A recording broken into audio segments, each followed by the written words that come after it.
बैलगाडा शर्यतीवर बंदी आली ती काँग्रेस राष्ट्रवादी काँग्रेसचं सरकार असताना आणि त्यावेळी विधानसभेचे अध्यक्ष होते दिलीप वळसे पाटील।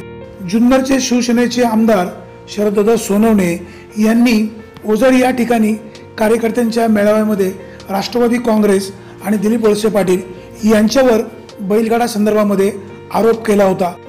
या आरोपाचे खंडन राष्ट्रवादी काँग्रेसकडून करण्यात आले आहे।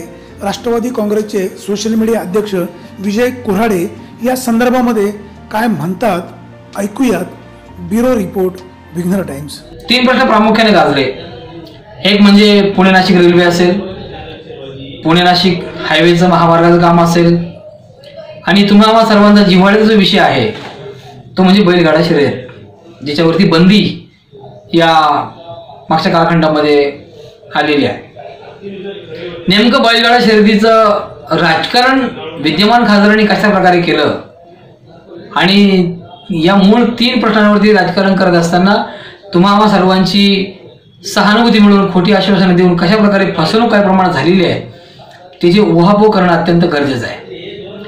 मित्रांनो, वस्तुस्थिती आपल्या समोर येणं गरजेचं आहे आणि ती वस्तुस्थिती समोर आल्याच्या नंतर त्याच्यावरती आपण आपल्या विचाराच्या, आपल्या बुद्धीच्या त्या माध्यमातून आपण तोलून पाहिलं पाहिजे की हे नेमकं खरं काय आणि खोटं काय।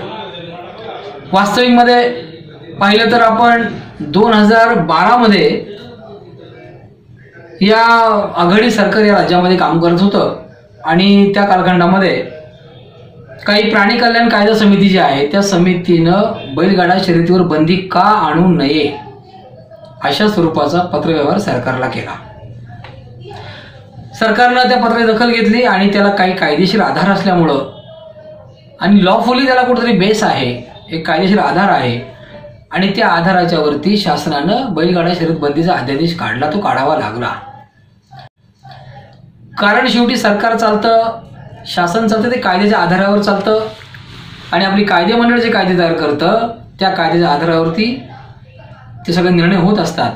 पण आदरणीय वळसे पाटील साहेब हे नेतृत्व जनमान्य नेतृत्व आहे आणि या नेतृत्वानं 6 वेळा आमदारकी या आपल्या शेजारी तालुक्यातून भूषवलेली आहे। त्यामुळे त्यांचा कार्यकाळ, आमदार पदाचा असणारा कालावधी, मंत्रिपदातला त्यांचा अनुभव आणि विधानसभेचे अध्यक्ष म्हणून त्यांनी केलेलं काम हे उभ्या महाराष्ट्राला माहिती आहे। आणि आता ते दिल्लीमध्ये साखर महासंघाचा अध्यक्ष म्हणून काम करत आहेत। साहेबांच्या विषयी देशामध्ये प्रत्येकाला आदर वाटावा इतकं मोठं काम साहेबांचं आहे। विधानसभेचे अध्यक्ष कधी निर्णय घेऊन असं गाडाबंदी करत नाहीत हो। विधानसभेमध्ये ज्या चर्चा होतात विधिमंडळाच्या अधिवेशनादरम्यान त्यावेळेला सत्ताधारी आणि विरोधकांमधला जो समन्वय असतो, संभाषण असते, चर्चा असते, जे कुठेतरी प्रश्नोत्तर असतात त्याचं समन्वय साधण्याचं काम सभापती करत असतात। निर्णय हे सरकार घेत असतं कायद्याच्या आधारानं। ज्या वेळेला ती बंदी करायला भाग पडली त्यावेळी इच्छा नसताना सुद्धा सरकारनं ती बंदी झाली। हरकत नाही, ते सगळं झालं। आता याच्यामध्ये अजून कुठेही खासदारांचा रोल नाहीये, सरकारच्या अखत्यारीतली बाब आहे। आणि ज्या वेळेला डिसेंबर 2012 मध्ये बैलगाडा मालकांनी उच्च न्यायालयामध्ये रिट पिटिशन दाखल केली की कुठंतरी विधी व न्याय विभागाचा सल्ला न घेतल्यामुळं हा निर्णय झालेला आहे आणि म्हणून कायदा जो काही विधी न्याय विभागाचा जो अभिप्राय येईल त्या अनुषंगानं आपण पुन्हा या बैलगाडा शर्यती सुरू कराव्यात। हायकोर्टामध्ये पुन्हा ही प्राणी संघटना जी काही आपली जी प्राणी कल्याण कायदा समिती आहे त्यांनी पुन्हा धाव घेतली, त्यांनी या याचिकेला पुन्हा आव्हान दिलं आणि त्यानंतर त्या हायकोर्टामध्ये या गाडाबंदीला, बैलगाडा शर्यतीला बंदी कायम ठेवण्यात आली। आता याच्यावरचं जे काही न्यायालय आहे ते सुप्रीम कोर्ट आहे, त्या ठिकाणी जावं लागेल। मग पुन्हा हे सगळे बैलगाडा मालक डिसेंबर 12 मध्ये त्यांनी सुप्रीम कोर्टामध्ये कॅव्हेट दाखल केलं आणि बाजू मांडली। बाजू मांडत असताना हायकोर्टानं काही अटी आणि शर्ती घातल्या, ज्या सुप्रीम कोर्टानं अटी आणि शर्ती घातल्या आणि सांगितलं की तुम्ही बैलगाडा बंदी जी आहे ती उठवा। हायकोर्टाने दिलेला आदेश रद्द करून बैलगाड्यांना पुन्हा परवानगी दिली, पण अटी आणि शर्तींच्या अधीन राहून देण्यात आली। पुन्हा हे जे प्राणीमित्र जे आहेत त्या संघटना त्या सुप्रीम कोर्टामध्ये गेल्या 2013 आणि 14 दरम्यान कोर्टामध्ये गेल्या आणि सांगितलं की बैलगाडा शर्यती सुरू असताना ह्या प्राण्यांवरती कशा प्रकारे अन्याय अत्याचार होतो अशी काहीतरी कोर्टाला पटेल अशी माहिती त्यांनी सादर केली आणि पुन्हा सुप्रीम कोर्टानं सुद्धा ती बंदी कायम ठेवली. आता मात्र हा जो प्रवास आहे 2012 ते 14 2 वर्षाच्या कालखंडामध्ये ही लढाई न्यायालयामध्ये सुरू आहे, ज्याच्यामध्ये सरकार हस्तक्षेप करू शकत नाही किंवा कुठल्याही प्रकारचं त्या ठिकाणी कोर्टाकडून आदेश होत नाही तोपर्यंत त्याच्यामध्ये हस्तक्षेप करता येत नाही. त्याच पाठोपाठ आदरणीय वळसे पाटील साहेब असतील, देवदत्तजी निकम साहेब असतील, राज्यातले अनेक जे बैलगाडा शौकीन आहेत त्यांच्या सगळ्या संघटना उभ्या राहिल्या. त्यांनी कोर्टामध्ये बाजू मांडण्यासाठी अनेक वकिलांची नेमणूक केली. अनेक मोठ्या प्रमाणामध्ये प्रयत्न झाले, परंतु कायदाच त्याच्या बाजूला नसल्यामुळं ते काम कुठेतरी अधुरं स्वरूपाचं राहिलं. आणि मग मात्र 2017 तामिळनाडूमध्ये जल्लीकट्टू नावाचा जो काही त्यांच्याकडे खेळ आहे बैलांचा शर्यतींचा, त्याच्या बाबतीमधला मोठा उद्रेक त्या राज्यामध्ये पाहायला मिळाला. तो उद्रेक झाला, पण केंद्रानं राज्यांना सूचना केल्या 2017 जे काही जल्लीकट्टूच्या संदर्भात निर्णय घेण्याच्या बाबतीमध्ये राज्यानं तामिळनाडूनं सरकारनं कायदा केला. तो कायदा पेटाचा आधार घेऊन, म्हणजे पेटा ही जे हा जो कायदा याचा आधार घेऊन तो कायदा ती बंदी उठवली आणि शर्यती त्या तामिळनाडूमध्ये जल्लीकट्टूच्या सुरू झाल्या. असंच महाराष्ट्रामध्ये का झालं नाही? 2017 सरकार तर सेना भाजप युतीचं सरकार आहे, केंद्रामध्ये मोदी साहेबांचं सरकार आहे, सत्तेमधले खासदार आपल्या भागातले आहेत, परंतु राज्याच्या आधारावरती हा निर्णय होत असताना आपल्या महाराष्ट्रामध्ये विधेयक आणलं गेलं आणि ते विधेयक सर्वोच्च न्यायालयाने जी 7 मे 2014 रोजी बैलगाडा शर्यती बंदी घातली आणि ती उठवण्याकरता राज्यानं कायदा केला, राष्ट्रपतींनी त्याला मंजुरी दिली. मात्र त्यानंतर सुद्धा पेटा या संस्थेनं मुंबई उच्च न्यायालयामध्ये याला आव्हान दिलं आणि पुन्हा एकदा बैलगाडा शर्यतीवरची बंदी कायम राहिली. आता 7 मे 2014 कोर्टानं बंदी घातली, सरकारनं कायदा केला, तो कायदा करून कोर्टामध्ये टिकला नाही. पुन्हा पेटा संस्थेचं कोर्टानं ऐकून घेतलं आणि त्या शर्यतीवर बंदी घातली.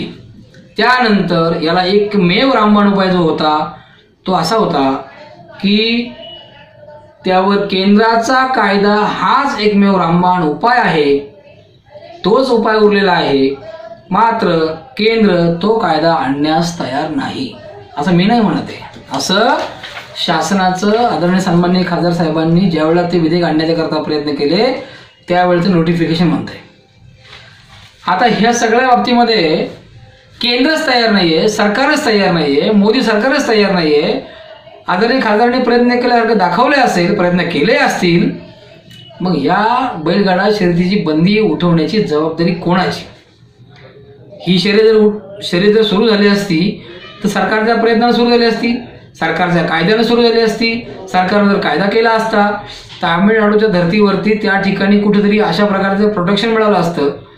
केंद्र सरकारनं कायदा केला असता, खासदारांनी त्या बाबतीमध्ये अधिकचे प्रयत्न संसदेमध्ये केले असते, तर मात्र ती शर्यत बंदी जी आहे ती उठली असती आणि पुन्हा एकदा आमच्या ग्रामीण भागातले बैलगाडा घाट हे फुलले असते आणि तुम्हा आम्हाला आम्ही जे जीवापाड त्या प्राण्याला जपतो, जो बैल आमच्या दारामध्ये, ज्या बैलगाड्या शौकांच्या दारामध्ये असतो, त्या शेतकऱ्याचा आनंद गगनात मावला नसतो. मला सांगायला जबाबदार कोण? सत्तेमधले का सत्ते बाहेरचे? याला काय करायला पाहिजे होतं हे सगळं कळलंय, काय काय झालं हे सगळं कळलंय. या सेना भाजपच्या सरकारच्या कालखंडामध्ये जो कायदा त्यांनी तयार केला जुजबी स्वरूपात तो टिकला नाही कोर्टामध्ये. याला केंद्रामध्ये सरकार त्याला तयार नाहीये. या सगळ्याची जबाबदारी घेणार कोण? ही जबाबदारी नैतिकता म्हणून आणि पदावर असताना सुद्धा म्हणून आदरणीय विद्यमान खासदारांनाच घ्यावी लागेल. त्यांच्यामुळेच ही बैलगाडा शर्यत त्या ठिकाणी बंदी त्या शर्यतीवरची उठली नाही. याला जबाबदार ही खासदारच आहे, ती निष्क्रिय खासदार आहेत आणि त्यांच्यामुळे हे काम पुढे जाऊ शकलं नाही. तुम्हा शेतकऱ्याच्या जीवनामध्ये ही गोष्ट जी खतखत राहिली आणि त्यांनी कुठेतरी बैलगाडा संघटना स्थापन केली, मी लाखो रुपये खर्च केलेत, मी असं केलंय, अशा वल्गना करून तुम्हा आमच्या भावनेला जो हात घातला, गेली 15 वर्ष आमच्यावरती जे गारूड त्यांनी जे आमच्यावरती भोवती तयार केलं त्यातनं आता बाहेर आलं पाहिजे आणि त्यांना त्यांची जागा दाखवली पाहिजे की तुम्ही किती निष्क्रिय आहात. बैलगाडा शर्यत तुमची का तुम्हाला पुढं ती सुरू करता आली नाही? सरकार तुमच्या बाजूने, सरकार तुमचं असताना पण का उभं राहत नाही? तुम्ही संसदेमध्ये कशा स्वरूपाने कमी पडता? विमानतळ का तुमचं पुरंदरला गेलं? तिथले राज्यमंत्री आहेत म्हणून जागा बदलली आणि कारण सांगून ते विमानतळ ते गेलं. अहो गेलं हे महत्वाचं आहे. का गेलं? महामार्गाचे प्रश्न अजूनही प्रलंबित आहेत. ते का आहेत याची उत्तरं तुम्हाला जनता विचारते, विचारत राहणार. आणि तुम्हाला मात्र या निष्क्रियतेचं फळ म्हणून येत्या निवडणुकीमध्ये तुम्हाला तुमची जागा सरकारमध्ये आता तुम्ही असतानाही काम करू शकले नाहीत तर मात्र तुम्हाला आता याची पोचपावती मतदानाच्या रूपाने मिळेलच मिळेल. आणि म्हणून बैलगाडा ती शर्यतबंदी, राज्य सरकारची भूमिका, कोर्टामध्ये झालेल्या घडामोडी, त्यानंतर केंद्र सरकारची भूमिका आणि विद्यमान खासदार साहेबांचे प्रयत्न या सगळ्या गोष्टीवर जर आपण दृष्टिक्षेप टाकला तर आपल्याला एक लक्षामध्ये येईल की या निष्क्रिय खासदारांनी त्या गोष्टीकडं डोळसपणानं केलेली जी डोळे झाक आहे ती मात्र आपल्या निदर्शनास आणून देणं अत्यंत गरजेचं आहे. आणि ह्या मुद्द्यावर आपल्याला अनेक प्रकारे भावनिक केलं जाईल, अनेक प्रकारे तुम्हाला कुठेतरी आश्वासित केलं जाईल आणि पुन्हा मतं मागितली जातील. त्याला मात्र बळी पडू नका ही मात्र विनंती करण्यासाठी मी या ठिकाणी आलो आहे. आणि सर्वांना विनंती आहे की आपण एखाद्या गोष्टीचा सखोल माहिती घेणं, तिची वस्तुस्थिती जाणून घेणं हे मात्र आपलं प्रत्येक मतदाराचं कर्तव्य आहे. कोणाच्याही आव्हानाला, खोट्या आश्वासनांना बळी पडू नका हे मात्र या ठिकाणी सांगितलं पाहिजे. धन्यवाद.